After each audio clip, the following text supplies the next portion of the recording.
अब मुहूर्त कभी कभी होता है, सुनो एक बात बताऊं आपको, मुहूर्त तो कभी कभी कोई होता है तब देखा जाता है। रोज में कहेगा भजन में मुहूर्त है यार, भजन करो, और रेगुलर भजन में कोई मुहूर्त नहीं देखा जाता है। भजन करो, जी भरकर भजन करो, आपको आनंद आएगा, आनंद आएगा।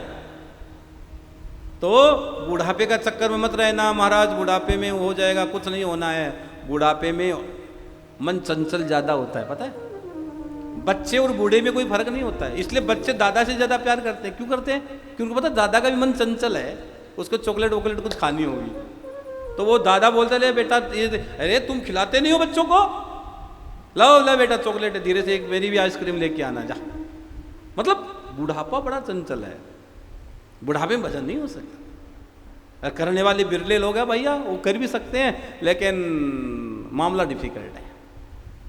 इसलिए क्या करें महाराज, जवानी में भजन करो, और बुढ़ापे में तो राम राम राम। कई लोग रात को सोते हैं ना, रात को सोते सोते भी उनको चलता रहता है राम राम राम राम राम राम राम राम राम राम राम राम।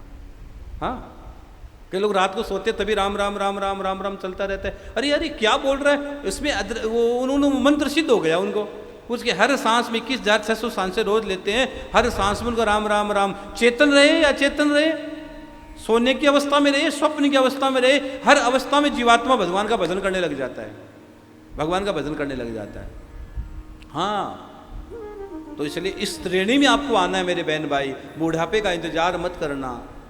जो बूढ़े बूढ़े लोग भी मुझे सुन रहे हैं, देख लो अपनी जवानी का समय, आज क्या आप सच में भजन कर पा रहे हो? कोई कहता है महाराज जी पोते का विवाह नहीं हुआ, कोई कहते पड़पोते का नहीं हुआ, कोई कहता है पोते का नहीं हुआ, कोई कहता है महाराज जी ये नहीं हुआ, मेरे पोते को नौकरी नहीं लगी, मेरे बेटे को ये हो गया, ये हो गया। हजार झंझट है, इस झंझट से कब निकलोगे बाहर? राजा परीक्षित को जब श्राप लगा, भागवत जी में लिखा है, तो कि आज से 7वें दिन तेरी मृत्यु हो जाएगी।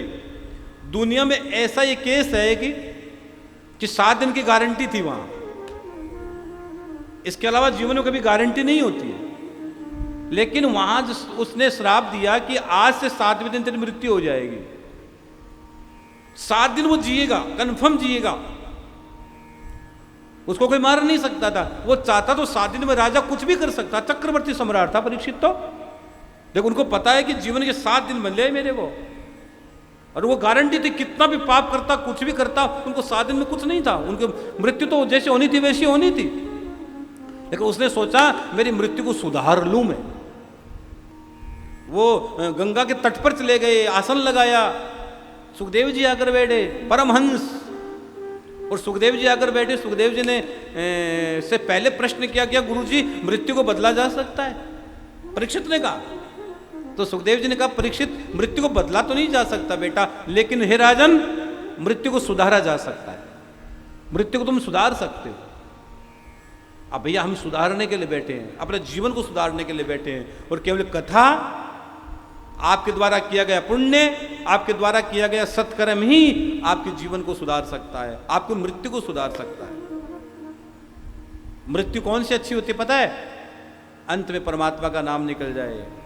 बचपन में मां, जवानी में महात्मा, और अंत में परमात्मा। बचपन में मां नहीं हो तो बचपन बिगड़ जाता है, जवानी में कोई सदगुरु नहीं हो, महात्मा नहीं हो तो जवानी बिगड़ गई, और अंत में परमात्मा नहीं, मृत्यु के समय इतना तो करना स्वामी जब प्राण तन से निकले। पितामह कहते, भीष्म पितामह, जो आजीवन ब्रह्मचर्य व्रत का पालन, इच्छा मृत्यु का वरदान, वो भी कह देते हे गोविंद तेरी झांकी का दर्शन होता रहे, बस इतनी सी आरजू है, तेरी झांकी का दर्शन होता रहे, सहज भाव में तेरा दर्शन मुझे मिलता रहे, ये पितामह ने कहा है।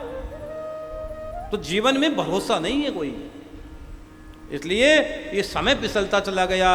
भैया बहुत चली गई, थोड़ी रह गई, अब तो चेत जा, अब तो माला के साथ मित्रता कर ले, यारी कर ले।